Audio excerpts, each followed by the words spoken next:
Saying that someone has no hope in a dynasty league is actually way more sad than saying someone has no hope in a redraft league for the upcoming year. Because since dynasty is such a long-term game, when you think that a player has no hope in dynasty, that means that you don't think they'll ever recover to be the guy that maybe you thought they could be before they got drafted to a team or before they're on the current team that they are now. I have evaluated 70 plus players in this Dynasty rookie class, including IDP players, and you'll see exactly how I feel about every one of these guys in my Dynasty rookie draft guide in just a couple of days. But there are guys that I believe just don't really have much hope. So I'm ready for the hate. I'm ready for the pushback. We're going through those guys today. But of course, this is a new channel exclusively for Dynasty. So please go down there and drop a like on this video and subscribe to the channel to show your support if you get value from this video today. So the first guy that I want to talk about here is someone that I liked before the NFL draft. He's one of the youngest running backs in the entire class. And he's coming off an injury. So I already had Trey Benson ranked over Jonathan Brooks. Now, when I say Jonathan Brooks was my second favorite running back, it wasn't because I didn't like him. This is one of the weakest running back classes that I have scouted in a long, long time. But I thought that there was good things about Jonathan Brooks. Like Jonathan Brooks, he has a physical running style. He gets extra yards. He's always rumbling forward. He's got the size that you want at the running back position. We'll see about the speed. He obviously didn't test speed at the NFL Combine, so we don't know exactly what his speed numbers are. But just based on his 1 year of production that he put up at Texas, I think that it showed that he has the capability of being an efficient running back against several good college teams. Like, don't forget, they played Alabama this past year. So Jonathan Brooks looked impressive when you looked at his season as a whole. And I think that definitely going down to a knee injury was definitely not like best case scenario for him in the least. But really, I could overlook that. If he got drafted to the Kansas City Chiefs, or if he got drafted to the Los Angeles Rams, or if he got drafted to, a team like Cincinnati, I could overlook the issues that were there with Jonathan Brooks and his health at this particular point in time. But going to the Carolina Panthers has such serious fantasy ramifications, and it just extends past the first year. So with running backs in fantasy football, there is a direct correlation to bad fantasy running backs on bad NFL teams. You can see the numbers on the screen right here. This chart shows you the past 2 years in fantasy football and some of the bottom 5 teams in the NFL over the past 2 years, and where their running backs have finished in a half PPR format in fantasy football. The best finish that we see on that screen is James Conner. Now, there was the only exception 2 years ago in 2022 when Josh Jacobs was a top 5 running back on a bottom 7 team.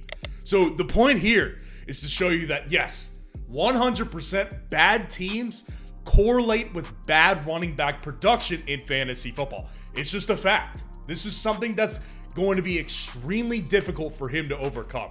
Now, who's to say that Carolina doesn't get better and we eventually see them go from the worst team in the NFL to kind of a middle tier team? That's possible. They drafted Bryce Young #1 last year. So theoretically, if he was worth anything, he should improve in a big way and make their team better this year.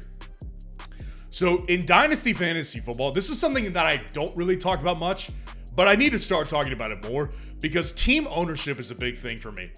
When you have a bad owner in place, that is going to significantly hurt the upside of their fantasy options because the team will never get it right. And unfortunately for Carolina, since Dave Tepper took over, they've been an absolute disaster. They've been a disaster zone. He was just on a viral video, treating a restaurant employee like crap. It's like, this is such a bad look for your owner to do. Can you stay out of the media and help your team win just by removing yourself from the situation? I think this team is going to be bad for years, and that's just going to hurt Jonathan Brooks in Dynasty Fantasy Football. So yes, I like the player. I think he got screwed.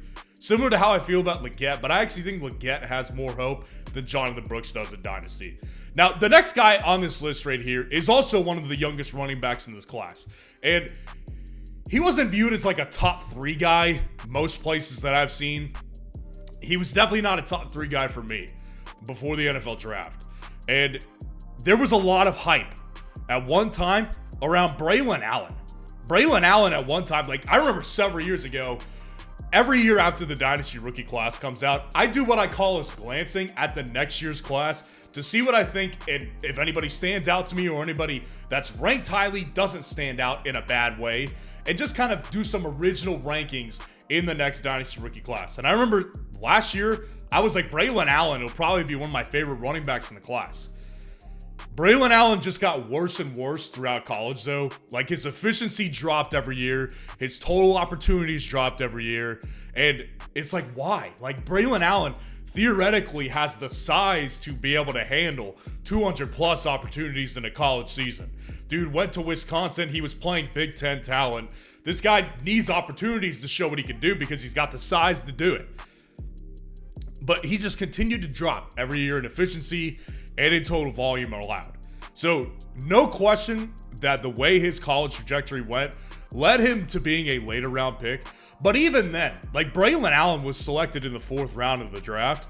And again, it's similar to Jonathan Brooks where it's like, I could overlook it if Braylon Allen went to, a team that has an older running back like the New Orleans Saints, right? If he went to the Houston Texans, where it's like, yes, we've got a running back there now, but this guy's so young that it's like, okay, if he goes to a team with an older running back, maybe they just bench him year 1, and then he comes out year 2, and he's developed a little bit more, and he starts.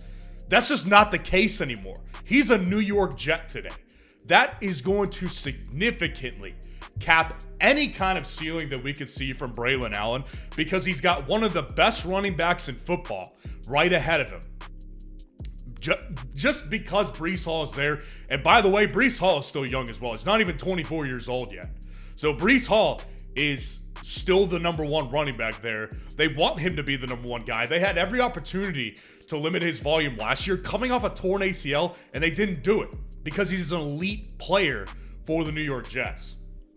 Now, what I will argue here is that, with them, the Jets took 2 running backs in this entire Dynasty rookie class. They took 2 running backs in the draft, and it's like, well, there was already Israel Abanikanda there from last year. So, theoretically, like if Abanikanda was number 2, Braylon Allen maybe at best number 3 running back. What I will say is this probably tells me the fact they took 2 running backs that maybe they're going to try to move on from Israel Abanikanda. No word on that yet, but like the upside is still for the foreseeable future, the running back 2 in New York. And it's not like the running back 2 in New York is going to get 10 carries per game or 4 targets per game. This is a clear workhorse running back with Breece Hall. So there's just not much upside here with Braylon Allen. It's unfortunate because, like I said, he's got youth, but so does Breece Hall. And it just doesn't look like he's going to have many opportunities during his rookie contract to even break out or get much of an opportunity unless the running back 1 and probably the running back 2 go down. Now, the next guy, I'm ready to hear it from Patriots fans. I think Drake May has been just totally screwed. I think he's been totally screwed by the Patriots. I'm ready to hear this one. I really am. I know I'm going to because Drake May, what's interesting to me about Drake May and his situation was that if you looked at like the stories and you were following the reports on stuff, where teams were leaning before the draft, oh, JJ McCarthy's rising up, better get in on him. And it turns out most teams after the draft preferred Drake May over JJ McCarthy. Like the New York Giants were ready to mortgage their future to go move up and get Drake May. The Minnesota Vikings were looking like I saw a report, they offered 3 first-rounders for the New England Patriots number 3 pick. Now, was that to get JJ? Was that to get Drake May? I guess we'll never know for certain. But Drake May clearly was the number 3 off the board. And it just so happened that the Patriots were like, we're actually going to buy in on him because we believe he can succeed and he will right the ship for us in New England. Now, again, this goes back to the ownership conversation that I've had with the Carolina Panthers earlier in the video. With bad ownership, it's making it so hard for these players to succeed. Now, we could argue like Robert Kraft I don't think he's a bad owner. I think Robert Kraft is one of the best owners in the NFL, actually, because he stays out of the limelight. He doesn't get in the media that much, and if he does, it's always to speak positively about his team or who's around him. But he's not who's running the team anymore. Jonathan Kraft, his son, is the one who's running this team. Now, honestly, I'd be willing to bet that I follow football in particular more than most fantasy analysts do, because I'm driven more by football and football moves, by coaches, GMs, the players themselves, than I am with specific data points, because I think you can get lost in the data, and I don't think that there's as much emphasis put on the NFL and what the team's doing, the personnel, yada, yada, yada. So, Jonathan Kraft, there's been reports for years now that him and Bill Belichick never got along. There was reports that, like, the moment he got the opportunity to take over the team and say, Bill Belichick, you're out of here, I'm running this team, he took that opportunity. So Bill Belichick was obviously running the whole personnel operation. He was the GM and the coach. Jonathan Kraft is now in charge of the team, and from everything I hear, he is running the team personnel as well. So he's acting as GM/owner right now because Robert Kraft is older. So again, this is not to say that Drake May is bad. I liked Drake May before he went to the New England Patriots. But here's the problem with Drake May. He's going into a culture that's already not progressively offensive.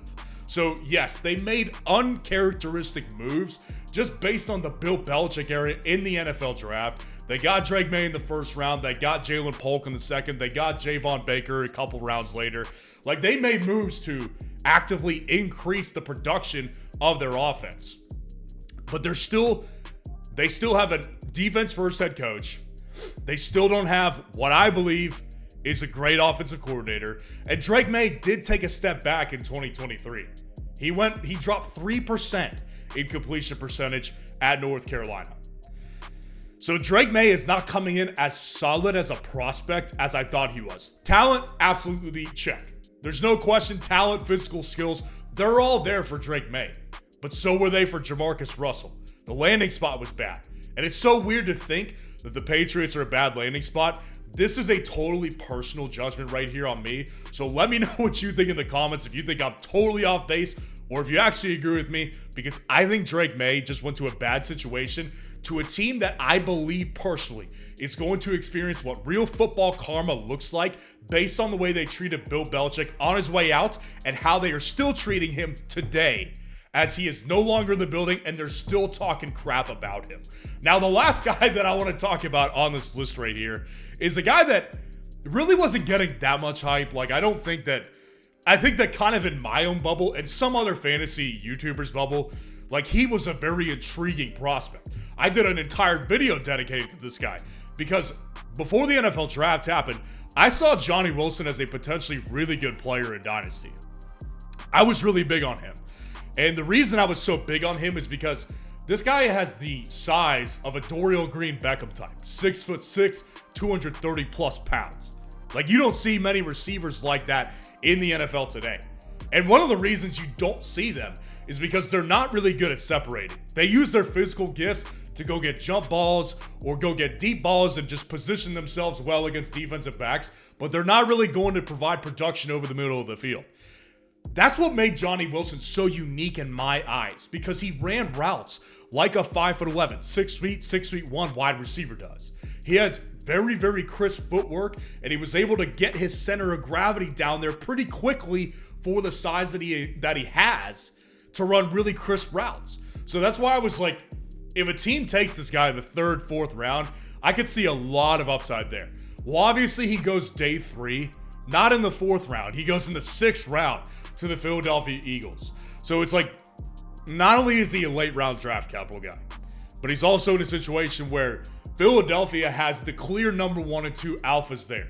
A.J. Brown, Devonta Smith, they're not going anywhere either because they both signed extensions just this offseason. So they're both locked up for years and years down the road. But even if, right, like, they're both there, but there's teams, right, like the Cincinnati Bengals did for years with Tyler Boyd. There's teams that have a wide receiver 3 that are relevant but not great in fantasy. You look back to the past 2 years with Philadelphia, the next wide receiver in line for them is just not seeing enough fantasy production. You can see it on the screen right now. The third wide receiver in Philadelphia's offense is just simply not seeing enough fantasy production. So Johnny Wilson just kind of gets screwed by this landing spot, and clearly the NFL teams didn't value him as much as I thought they might. And I think that a reason for it is because of what I said about him being an injury-prone guy, because he's so big and he runs routes like a 6'5" guy does in the NFL. So it's just not going to work out. I think there's no hope anymore for Johnny Wilson. He's already an older player. He's already got some injuries to his history.